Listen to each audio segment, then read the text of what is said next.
3.5 वर्षांच्या चिमुकलीवर अत्याचार, भंडारा संतप्त। इथं व्हिडिओ काढून काही मतलब नाही, तिला न्याय मिळाला पाहिजे म्हणून सर्वांनी न्याय मिळवा आणि तिला आरोपीला शिक्षा झालीच पाहिजे। आरोपी विरोधात रस्त्यावर उसळला जनक्षोभ।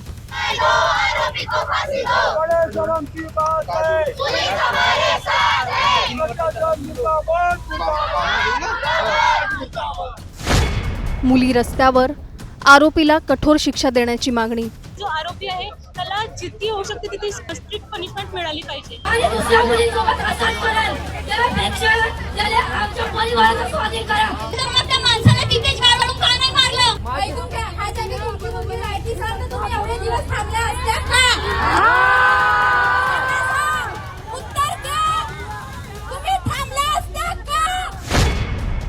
भंडारा हादरलाय। एका चिमुकलीशी संबंधित धक्कादायक घटनेनं संपूर्ण शहरात संतापाची लाट उसळली आहे। एका चिमुकलीला आमिष दाखवून सार्वजनिक शौचालयात नेण्यात आलं आणि तिथे अत्याचाराचा प्रयत्न झाल्याचा गंभीर आरोप आहे। चिमुकलीच्या आरडाओरडीनं हा प्रकार समोर आला। नागरिकांनी संशयिताला पकडलं आणि त्यानंतर घटनास्थळी जे घडलं त्यानं परिस्थिती आणखी चिघळली। सगळ्यात गंभीर बाब म्हणजे या प्रकरणातील संशयितावर यापूर्वीही गुन्हे दाखल असल्याची आणि पॉक्सो प्रकरणात शिक्षा झाल्याची माहिती पोलिसांकडून देण्यात आली आहे। या पूर्वीचा जो पहिला गुन्हा आहे तो 2022 मधला गुन्हा आहे। त्यानंतर दुसरा गुन्हा जो आहे 2024 मधला। पहिला गुन्हा जो आहे विनयभंगाचा गुन्हा आहे। 2024 मधला जो गुन्हा आहे तो रेप विथ पॉक्सो। मग एवढं सगळं असतानाही पुन्हा अशी घटना घडली तरी कशी? यंत्रणा कुठे कमी पडली? या घटनेनंतर नागरिक रस्त्यावर उतरले, मुलींनी मोर्चा काढला, रुग्णालयाबाहेरही संतापाचा उद्रेक झाला आणि आता प्रशासनानं फास्ट ट्रॅक कोर्ट, SIT आणि जलद तपासाचे निर्देश दिले आहेत। पण या सगळ्यानंतर खरा सवाल एकच, चिमुकलीला न्याय कधी मिळणार आणि भविष्यात अशा घटना पुन्हा घडू नयेत यासाठी ठोस कारवाई कधी होणार? जाणून घेऊया भंडाऱ्यात नेमकं काय घडलंय। त्यासाठी हा रिपोर्ट शेवटपर्यंत पहा आणि टाइम्स नाऊ मराठीला लाईक, फॉलो आणि सबस्क्राईब करा।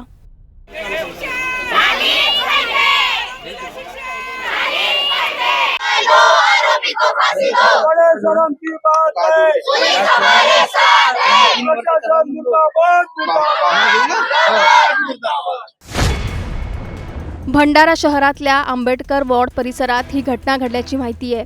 एका चिमुकलीला आमिष दाखवून सार्वजनिक शौचालयाच्या दिशेने नेण्यात आल्याचा आरोप आहे। सुरुवातीला परिसरातील काही नागरिकांना संशय आला, त्यानंतर शौचालयाच्या आतून चिमुकलीच्या आरडाओरडीचा आवाज ऐकू आला आणि नागरिकांनी तातडीने तिथे धाव घेतली। दरवाजा उघडल्यानंतर आतला प्रकार समोर आल्याचा दावा करण्यात येतोय। नागरिकांनी संशयिताला जागेवरच पकडलं।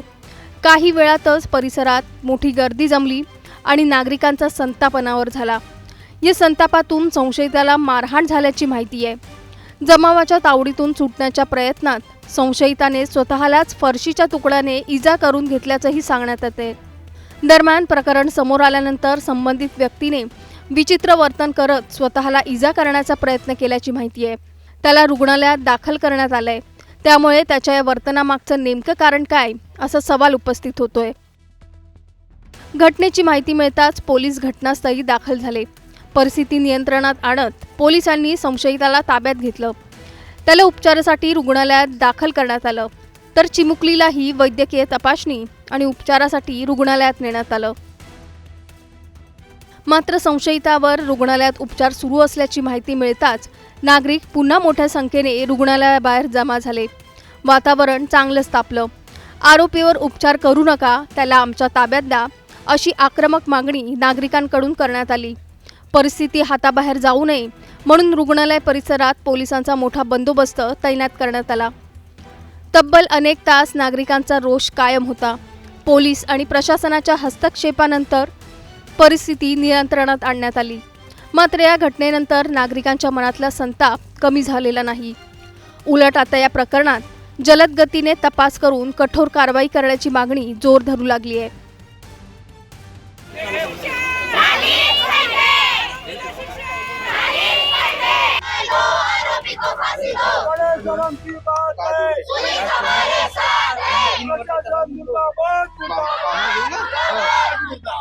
मुलींना जेवढा तुम्ही असं प्रकार करत आहात तर मुलींना जन्मच कशाला देता? आणि याच संतापाचं रूपांतर पुढे मोर्चात झालं. भंडारा शहरातील शाळकरी मुली मोठ्या संख्येने रस्त्यावर उतरल्या. गांधी चौकातून जिल्हा सत्र न्यायालयाच्या दिशेने मोर्चा काढण्यात आला. या घटनेचा निषेध करत आरोपीला कठोर शिक्षा झाली पाहिजे अशी मागणी करण्यात आली आहे. विशेष म्हणजे या मोर्चात आरोपीचा खटला कोणत्याही वकिलाने लढू नये अशी मागणीही करण्यात आली.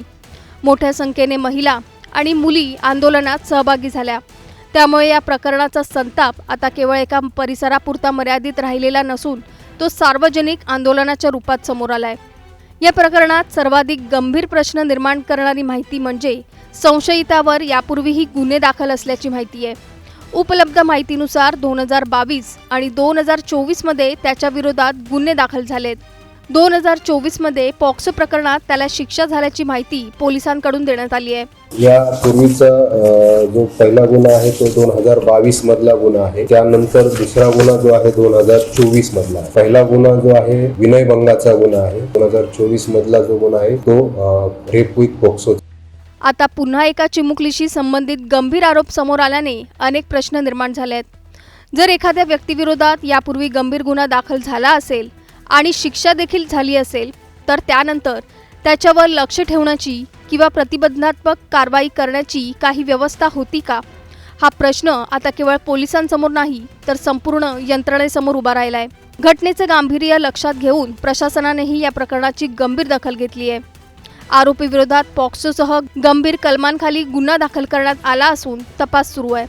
आरोपपत्र लवकर दाखल करून खटला फास्ट ट्रॅक कोर्टात चालवण्याचे निर्देश देण्यात आल्याची माहिती आहे. तसंच या प्रकरणाच्या तपासासाठी SIT स्थापन करण्याचे निर्देशही देण्यात आले आहेत. त्यामुळे आता तपास यंत्रणेवर मोठी जबाबदारी आहे.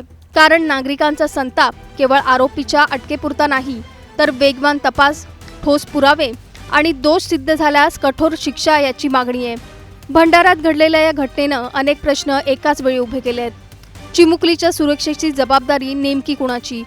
जर संशयितावर यापूर्वीही गंभीर गुन्हे दाखल झाले होते तर त्यानंतर त्याच्यावर कोणती प्रतिबंधात्मक कारवाई करण्यात आली होती का? 2024 पॉक्सो प्रकरणात शिक्षा झाल्याची माहिती खरी असेल तर त्यानंतरही तो समाजात मोकळा कसा फिरत होता? फास्ट ट्रॅक कोर्टात खटला चालवण्याचं आश्वासन प्रत्यक्षात किती वेगाने पूर्ण होणार? SITच्या तपासातून नेमकं काय समोर येणार? दोष सिद्ध झाल्यास आरोपीला कायद्याच्या चौकटीत कठोरात कठोर शिक्षा मिळणार का? तुमचं या घटनेवर मत काय? आम्हाला खाली कमेंट करून नक्की सांगा आणि चॅनलला सबस्क्राईब करायला विसरू नका.